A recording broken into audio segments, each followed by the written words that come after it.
Welcome back, guys, to Texas Tea. It's been a while. I know we've had the stay-at-home orders across the U.S. for COVID-19. Very excited to get back and talk to some of the decision makers and influencers around Texas. And today I'm here with Judge George Powell of the 351st District Criminal Court. Yes, sir. Criminal felony court. Criminal felony court. I'm very happy to have you on today. Thank you for coming on. Thank you. Very nice to be here. I appreciate you having me. Of course, of course. So George, of course, started out as a attorney, defense attorney. Yes, sir. College was TCU? Actually, I went to law school at Texas Southern in Houston. Okay, Texas known Southern. as TSU, and the Thurgood Marshall School of Law is there at Texas Southern. Got you. Yeah. So definitely a school I wouldn't be able to make it through. That's the the point of that whole thing. So, never know till you try. So. Of course. I think I'm going to stick to electricity. Yeah. But first, hard-hitting question, by the way. I think probably you hear this one a lot. Mm-hmm. What made you so passionate about law? What made you get into law? I figured that might be your question. That's why I was like, I could see it coming.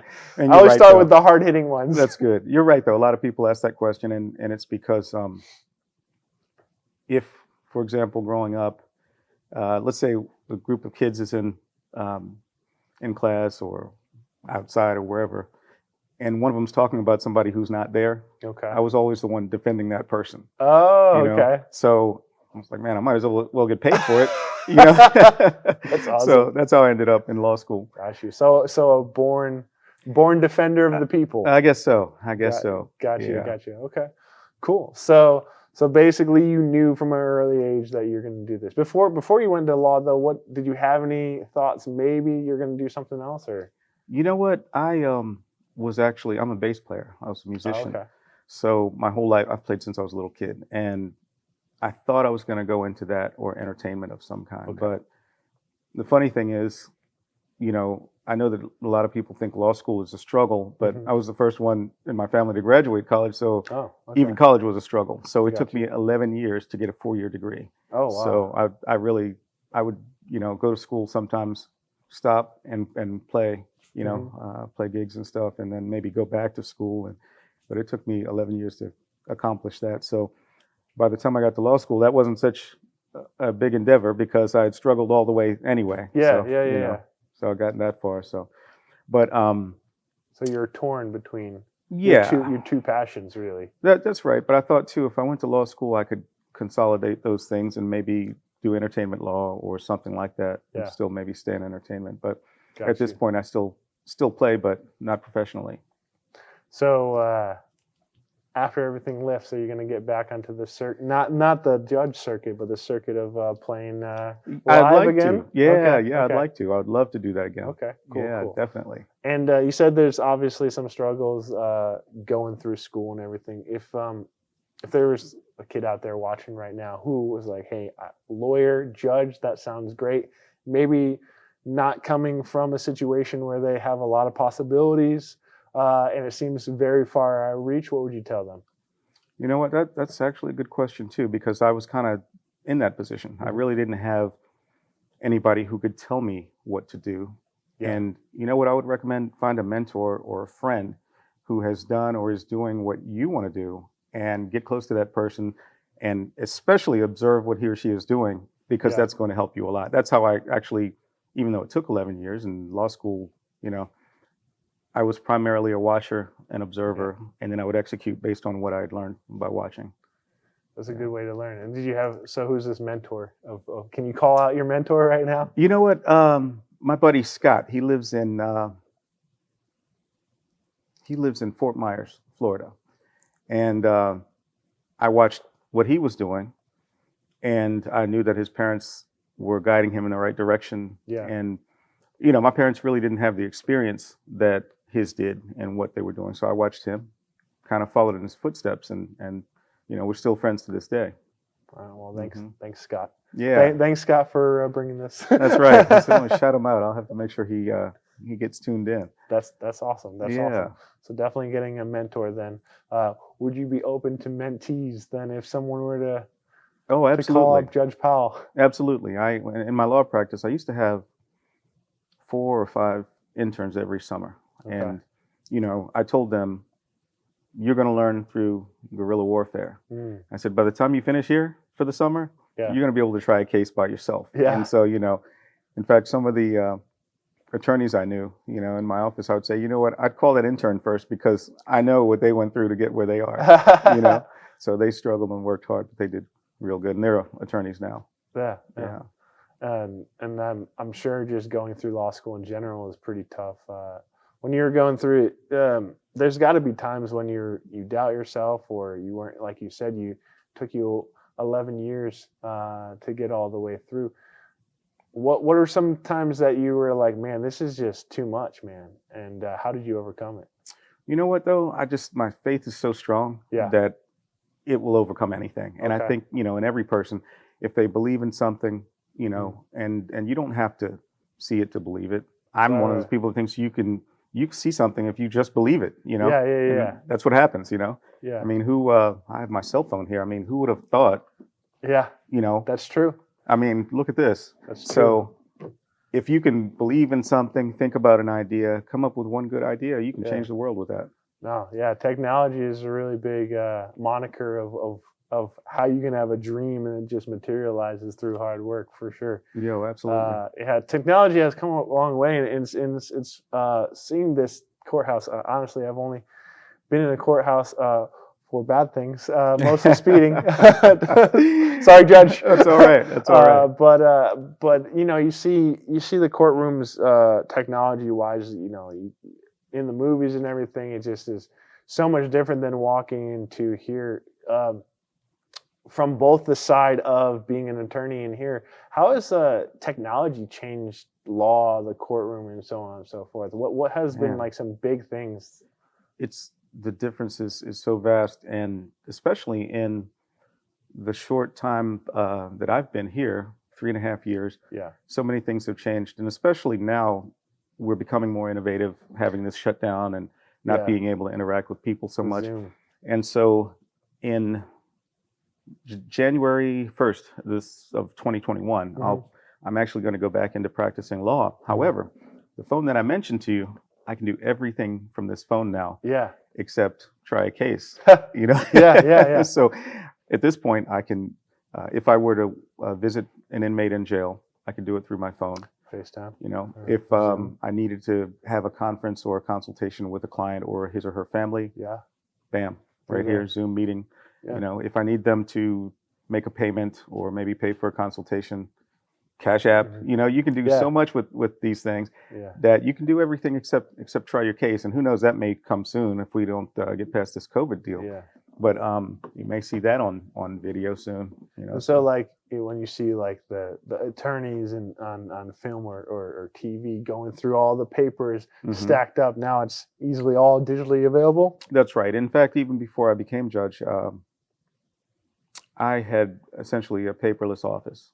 Okay. Because I don't like clutter, and I'm not one who's going to go through a whole bunch of papers. Yeah. So, but with our court, the court system is also getting to that point where there's not a lot of paper. Yeah. Less and less paper anyway. And in our court, I just wanted to mention that it is a felony court, and a felony is an offense that punishment would be something more than a year. In my cases, they're robberies, murders, aggravated assaults. We did a capital murder back in, I think, September of last year. Yeah. And you might have seen that one on TV. A man who had killed 6 members of a 7-member family. And wow. Yeah, there was one surviving young lady, the daughter, who also was shot, but just she survived. So, oh my gosh. Yeah, it was. What happened there? He was sentenced to death. Oh, yeah, no. And so, and that's done by a jury. In those kinds of cases, the jury decides whether that person will receive the death penalty or not. So and I'll put a pin in that because that's a interesting thought about like when does a jury come in, when doesn't a jury come? But to that case, that I would think that type of case seems there's probably an abundance of evidence against that individual. I mean, that's a horrific situation, and But how does that even come to jury? How did they not just plea deal? Is that a thing? That would depend on whether or not the state, who's represented by the district attorney, whether they're even offering any kind of arrangement other than a trial. So, there are various offers that take place primarily on one that's not so, voluminous in evidence. Right. But something like that, it's, for the safety of the public, there ain't going to be no offer on that. So, yeah. I mean, people come, they know that I'm very, laid back. And I mean, how many other judges have you seen with dreads? Yeah, I know. But I mean, I tell them all, like, man, come on, I'm not stupid though. Yeah. So, but. Well, you're clearly not stupid in any case. Oh, I appreciate that. But I just try to be as fair as I can be. Yeah. And so that's my primary most motivation. fair judges I've ever met. Yeah. I could just tell the moment we met before in the past, I was like, this guy's fair. Oh, yeah. I appreciate that, man. You're very perceptive. That's good. Very perceptive. Yeah. You make a good juror. Remember that when you get your summons. Okay. I'll remember that. Very perceptive. I'll be like Judge Powell said, I'm very perceptive. Clearly, I should be on the jury. That's right. That's right. But speaking of jury, like there's all this perception from the outside public that it's you have the right to jury, so on and so forth. The jury's always going to be there, but of course there are judgments made without a jury present. Like, what's the difference? Why does that happen? Or like, what's the scenarios? In terms of, you mean a trial, for example, in Texas, you can try it to a jury or you can try it to the judge? Yeah. Okay.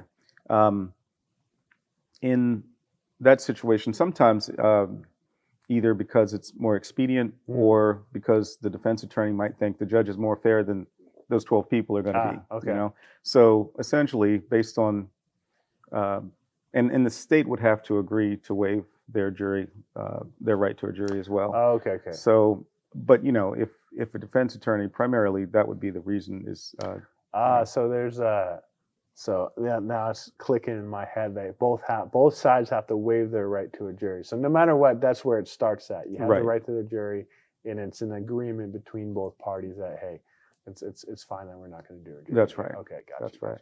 I had a misconception in my head that it was kind of just more by the expediting situation more than anything else. So. Oh yeah. Well, a lot of defendants who come in, they look at me and they're like, oh my God, I might have a chance with this guy. He doesn't look like the kind of guy who thinks everybody's guilty. And I mean, you are very beaming with happiness every time I see you. Yeah, well, thank you. I think that's a good thing to have. I sing in the choir at Lakewood Church. Oh, cool. And so yeah, it's a good spot to be. And I feel like our pastor really, you can see this guy's got beams of sunlight coming out of him. I mean, he's just a great guy, and I feel like everybody at the church, at least that I deal with, is the same way. So right. I like to be that way too. Okay, just bringing the light through. Yeah. I mean, that doesn't mean you want to be a good person, but of course, some people are guilty, and some people have to be punished, and so you have to temper that with, okay, I'm an easygoing guy, but at the same time, hey, it seems like being an easygoing individual as a judge is probably actually a better thing because you have zero bias and you're coming from a place of care and love and being just. You feel for someone, hey, they did do this, I need to pass this sentence, but caring and also doing the right thing can very well go hand in hand. Where I feel like if someone is more like stern, they're more likely to be biased, it seems. Because they're like, I need to be stern because that's my image, I can't let anyone get past me. But coming from a less stern perspective, it's actually better. Yeah, I think it is, and I think too, if you have the confidence in yourself, I don't have to be a jerk to this guy. Yeah. And so, in the rare occasion that it happens that I get excited or yell about something, man, everybody's like, well, if this guy's yelling, something's wrong. So what I hear is you have yelled in court. It happens occasionally. It happens occasionally. So what does it take to get Judge George Powell to yell in court? Oh, that's hilarious. just someone who has no respect for him or herself, really. Okay. You know, I mean, have some self-respect. You know, pull your pants up, do what you're supposed to do, show up to court on time. You know, Mm. but typically, So timeliness, proper attire. hmm Yeah. those kinds of things. You know, respond when the court speaks to you. Right, You right. know, help us help you. You know, I mean, So I'm imagining a situation where someone just doesn't care that they're here hmm and is very unattentive, and you really got to snap them into, hey, you're in a court right now. exactly. You know, and it's a shame you have to do that, Yeah. but that really demonstrates to you, you know, how some people end up here. Yeah. You know, because you Yeah. act the same way in the street, and you know, if somebody's disrespectful to my bailiff or something, I'm like, okay, well, he's clearly the authority figure in here, Right. Right. and so if you're disrespectful to him, I can just imagine how you are in the street or with your family. You know? Right. Right. And that's, you know, one of the big things with family assault cases. You know, if they're proven to be guilty of that, I'm like, well, you know, sentence wise, if you're going to assault your own family, you're going to assault anybody. You know? Yeah. So Yeah. So you're a danger to the public. that's right. That's I right. got you. I got you. Yeah. So just logically, you know, it's easy to make judgments and determinations based on situations and facts. Got you. Yeah. Well, a question I think almost everyone wants to know: What's that? how many times have you hit your gavel as hard as you can? I thought you were going to say, what do you guys wear under the robe? That's a common question, though, too. It You can is. answer both of them. Oh, that's funny. That's funny. Today I'm casual when I'm Yeah, not on yeah. the bench working, but usually I'll usually put on a suit before I leave home and come here and put the robe Okay. on, and you know. But in terms, you know what? I don't use the gavel. Okay. I never really. Never? I don't really get that excited. Maybe just Okay. once, maybe just to kind of quiet the noise down a little bit. Okay. But no, I don't usually. So yelling it. first, gavel second. Yeah, Okay. during that trial we talked about earlier, the capital murder trial, Yeah. I yelled and pounded the desk with my hand at the same time. So that, you know, Wow. that took the place of the gavel. Yeah. You're like, no, I'm doing it the right way. Yeah. Well, you know, defense attorneys advocate for their clients, and Right. you know, prosecutors advocate for the state, and sometimes it can get a little, you know, contentious, and Mhm. sometimes the judge has to step in and kind of put an end to it, you know. Yeah. And Yeah. so, and I don't like wasting jury's time. You know, it's like, okay, these people are missing work, school, taking care of their kids. You know, Yeah. don't do any shenanigans in front of them and waste their time. Let's do what we're supposed to be doing. Right. You know? Right. Right. Yeah. So, you know, that's just housekeeping. Yeah, I bet it could be frustrating. I know. I was watching a documentary that was about just court cases in the media, hmm and man, I can't even. So you had this one case was televised, hmm but I'm sure not to the extent of federal cases that we see Actually, blown up, or was it as crazy? it was a big deal. It was national news, and I was asked by, what is the network? Do you know what's his name? He used to be with NBC. I think then he went to ABC, and he's got a legal network now. Court Dan. Dan Rathers? No, I was like, no, that'd be really cool. Right? You're like, yeah, I knew him. No, this guy, you'd know him if I could think of his last name. But he asked if we could televise the whole trial, and Okay. I let the news come in for opening arguments and Mm. closing arguments and verdicts and stuff like that. But typically, I don't like to compromise the integrity of the trial. So, for example, That's what I was going to ask about. yeah. Yeah. And, you know, if for example, the attorney and the client are saying something to each other and the Mhm. camera picks it up, or Yeah. you know, a microphone, something like Yeah, that. yeah. So, yeah. So I try to just avoid that. But things like openings, closings, and verdicts, I do let them come in for. Okay. Yeah, because I was gonna ask what you thought about compromising the case, because it seems like the ones that are fully recorded, it gets to a point where it just becomes a circus. Right. Right. And then at that point, it's more of just entertainment than justice, right? Right. Exactly. Yeah. Exactly. And you know. and just to see some of the verdicts that came from some of these trials that were put in front of the public is just so insane.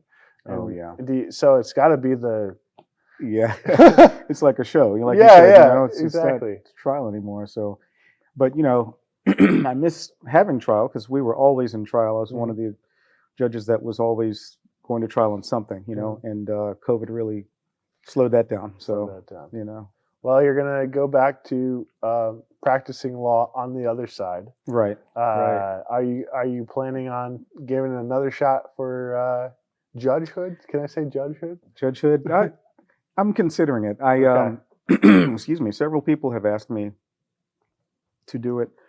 Um, I haven't decided whether I will or not because, just to be honest with you, and I've known you a long time, and so I'm kind of an entrepreneurial Yeah. spirit, Yeah. and Yeah. I like doing other projects, and I like It's kind of money. hard to be. Yeah. It's kind of hard to be an entrepreneur as a civil servant. Yeah, yeah, and That's it's for not. I sure. mean, you're not in poverty. Yeah. Actually, Yeah. it's Yeah. it's good money, but at the same time, you can do good for people and make your money that way. Yeah. Yeah. And Of course.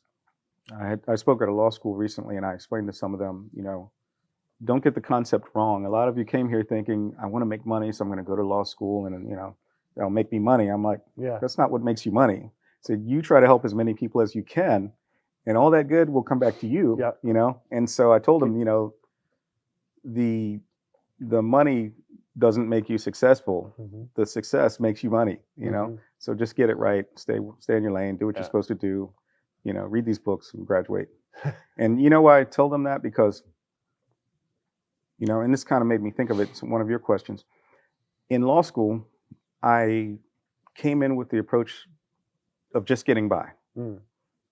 I came through the door with the impression that, I'm going to shoot for a C in every class and I'll pass and I'll take the bar and success, Yeah. Success. And so, Step one. right. So I had a professor who told me one day in my first year of law school, she's like, you know what? You do pretty good at this and you don't even really try, And she goes, Yeah. imagine If how you you would do tried. if you tried, Mhm. And so I went from coming in with an attitude that I was going to get C's to the point where my grades were very good. So they ended up giving me in-state tuition when I Oh. came from out of state. Cool. That was a good motivator and good Mhm. incentivizer. And then I got a scholarship. So Mhm. it's you work hard, you'll get good things. Yeah. Give Yeah. value to get value, That's right. as That's as right. they say. That's what they say, man. That's good. That's good. I You try. got it down. So I know you've seen a lot of two different sides, way different sides, right? On being judge and then being a defense attorney. What would you say was the biggest difference, or what was the thing you're like, wow, it's I thought, okay, you're thinking something of the judge, essentially you're thinking a certain way they think, and then you get to sit in that seat and you're like, you know what, this is way different than I thought it was going to be. What was a real big surprise? When you're either a defense attorney Mm-hmm. or a prosecutor, you're so focused on what you're trying to achieve Mm-hmm. that most of the time you don't try to anticipate what the other person is probably thinking. And I always tried to think that way when it came to interacting with judges. Mm-hmm. And it actually came in handy then, but it comes in handy now because I know what the defense wants and what he or she is thinking, and I know what the state wants and what they're thinking. Yeah. And I kind of work out good compromises. Just in your decision making, if you can do that, I fortunately always have. It was a good thing to have done. I never thought I would be a judge. I never really had that as a goal. Mm-hmm. And I decided to run because a friend of mine asked me to run, and he was running. Yeah, I was gonna ask you that. yeah. I was like, oh, well, sure. Let me go ahead and I'll sign up for this. Yeah. And so we have almost 5 million people in Harris County. We're the third biggest county in the country, and I won. And so how did you raise awareness for that? Because you said you came into it and you're like, yeah, fine. There had to be a certain point where you're like, you know what, I think I could be a really good judge here. When did that change, and how did you get ample awareness out in the Houston area to get you elected?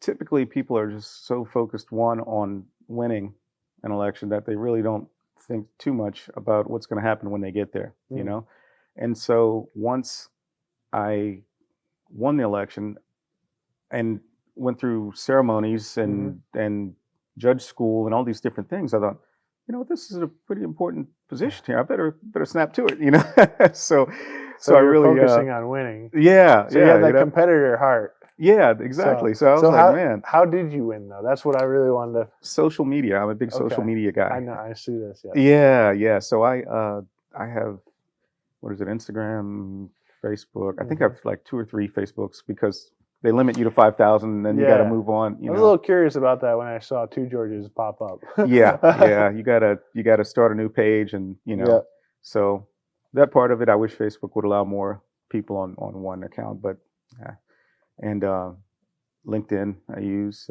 Twitter, I use all those. So you just kind of got the word out. That paid for ads too, or just general?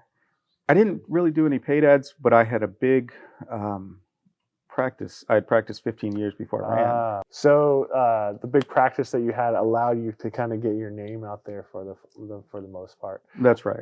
That's right.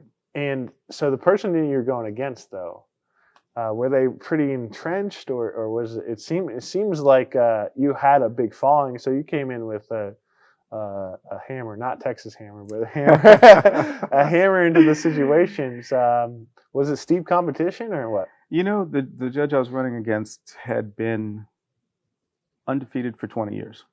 Oh, wow. He had been here a long time, and you're like, challenge accepted. Right. Yeah. And how I ended up running for this court? I looked at who was running, and I didn't want to run against anybody that I knew or who was a friend of mine. So nobody wanted to run against him because he had won repeatedly and over and over and over. So it was really the only one I didn't know somebody who was running for. So I took it. Yeah.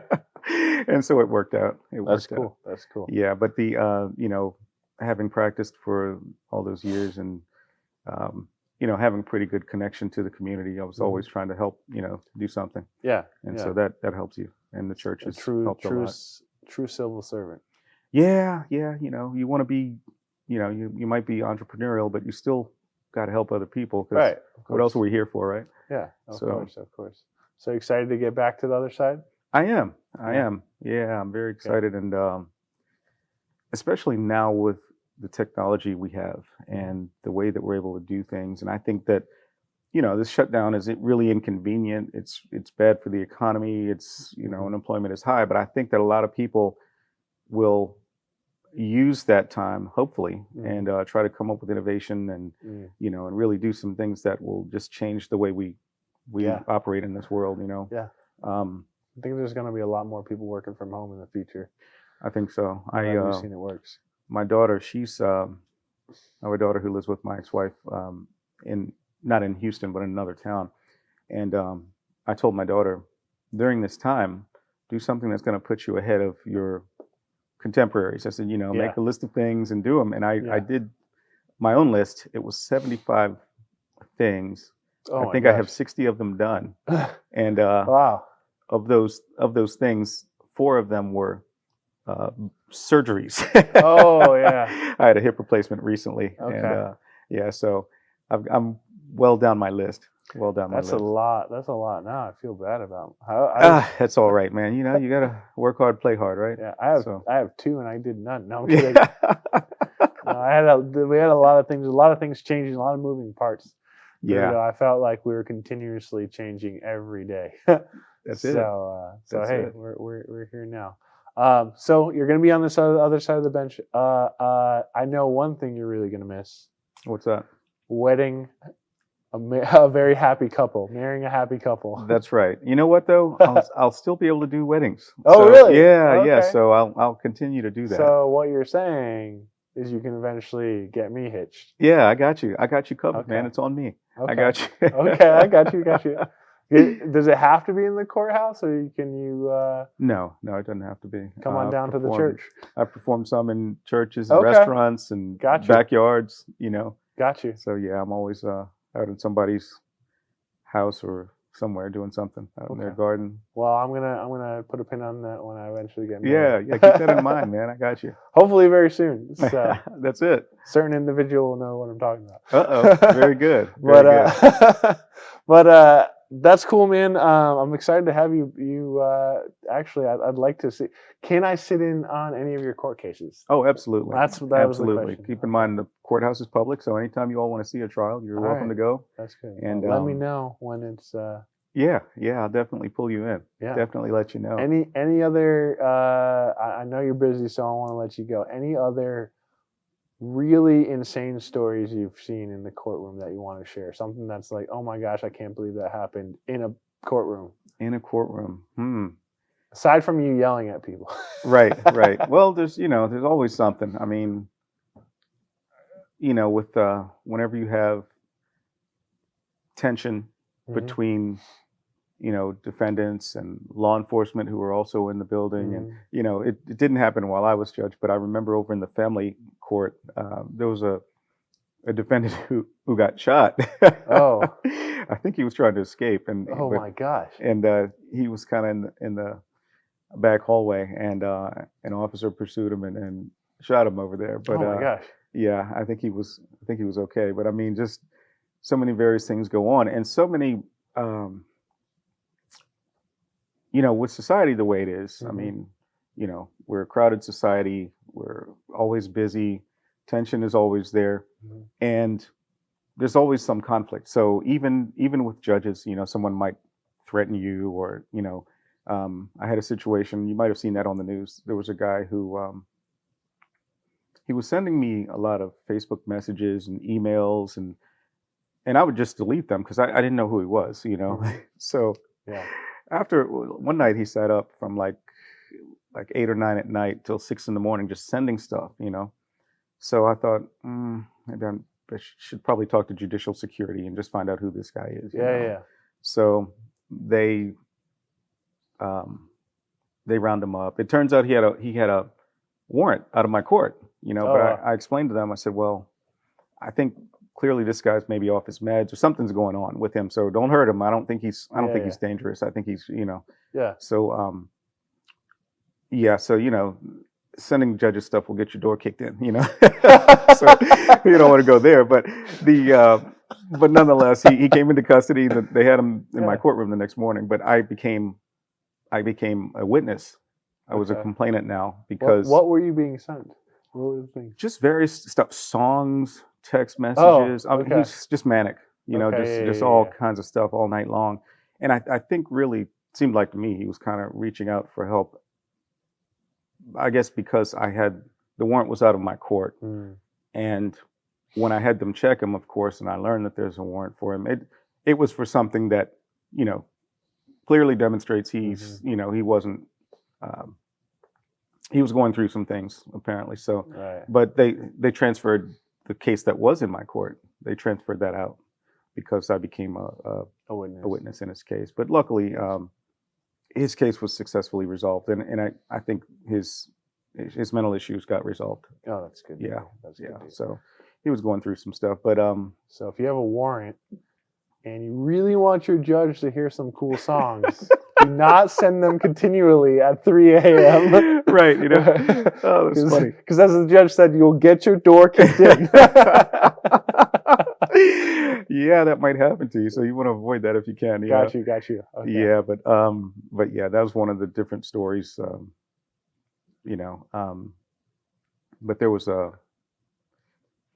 I think we had a presentation on judicial security, and they used some of that news story in that presentation to show it to all the judges. But yeah, but it's not any more dangerous than anything else these days. Just there's a lot of random acts of violence and things like that, and and I'm glad that with with George Floyd, who was buried only a couple days ago, right down the road in Pearland, that that's changing some things too.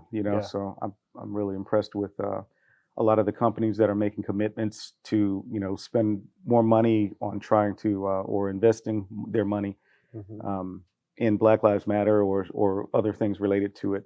So I think that's a good thing. I think that's going to help society. I'm hoping anyway. And from your viewpoint there, what do you think is? I mean, there's been everything out there on suggestions on what should be done to change things moving forward. What's your thoughts on a path forward You know what? for policing? I think that in policing and in general society, because the scar of slavery is there, and it's always going to be there unless we change the way we think. Mm-hmm. And what we need to start thinking, in my opinion, is that, you know, in terms of white America, it would be, okay, slavery happened. I know we didn't do it, but we need to be more inclusive, and we need to make sure that we don't discriminate against other people, Right. black, brown, whatever. And with black people, I feel like with us, we want to first realize that, okay, the people who are here now are not the people who enslaved our ancestors. Right. But if they'll make a commitment to work together, that everybody can, live together, and I think one day, if there are celestial beings out there, and if they invade the earth, that's what it's going to take for all of us to get together, because we all need to be on the same page and helping each other and loving each other, and doing what we can to help society. Because so what you're saying is we need Will Smith to save the day. I think you're right. Independence Day. Right. And you hear that, Will Smith? We really need you right now. That's right, man. We need part 2. Yeah. But man, it's and I think people need to make a decision that, okay, the past is the past, but we're going to start fresh today, and we're going to do things right from this forward, from this day forward. And so, you can't change the past, so it's really not worth thinking about. Yeah. And a lot of people, when things go wrong in the courthouse, they'll come to me and they'll complain that somebody made a mistake or whatever.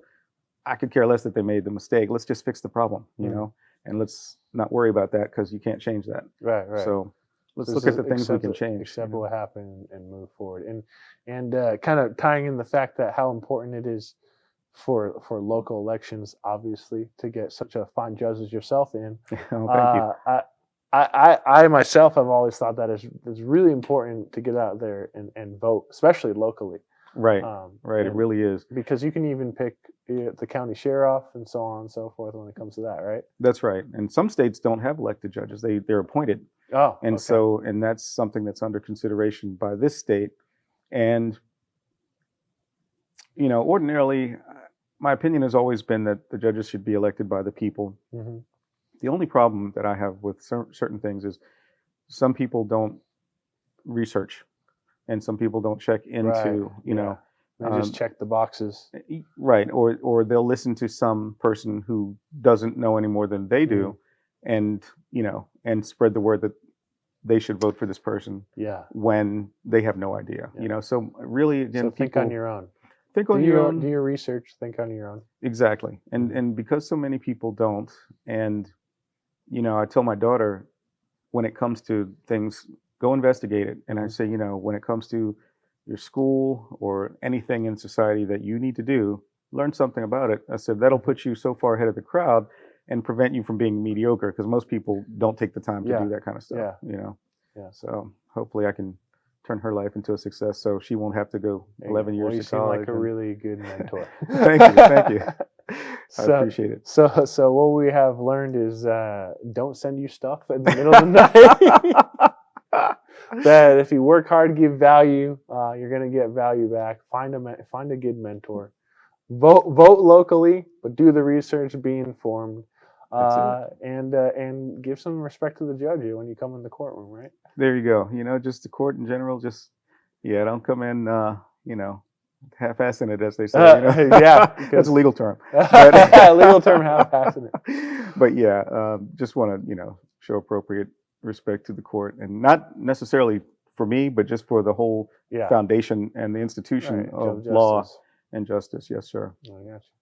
Well, thank you again. Yeah, thank George. you, man. It was great having you. 351st Felony Criminal District. Did I say that correctly? You said it right here in the heart of downtown Houston. Heart of downtown Houston. We loved having you, and we'll have you back again when there's a trial if you want to. Yeah. And I'm, of course, Roger Dupre with Eastwood. This is Texas Tea, and we will be seeing you on more amazing episodes. But until then, goodbye from Houston.